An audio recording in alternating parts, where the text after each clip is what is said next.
Saint-Antoine-l'Abbaye, Malestroit ou encore Semur en Auxois, ce sont les 3 villages les plus appréciés des Français en 2025. Mais comment est-ce qu'on les choisit, ces villages ?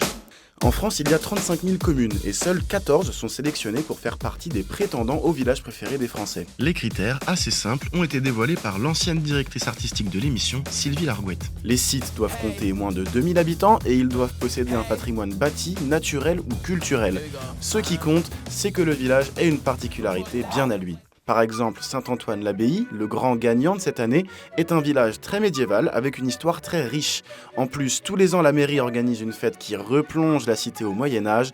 On voit clairement que les critères sont respectés. Une fois qu'une liste de propositions est faite, il faut choisir quels villages seront présentés au grand public. C'est là que la bataille commence.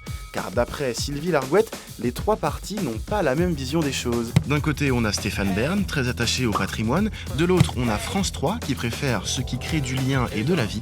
Et pour finir, on a la production de l'émission qui, elle, préfère les personnages clés comme les artisans.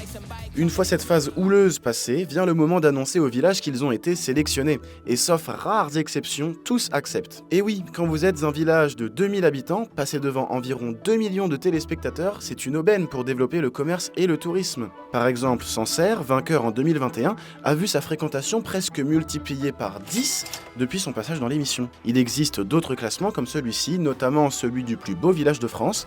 Les deux ont le même but, promouvoir le patrimoine rural français. Peut-être que grâce à ça, un jour, on verra des touristes étrangers se prendre en photo devant les vaches à Saint-Antoine-l'Abbaye.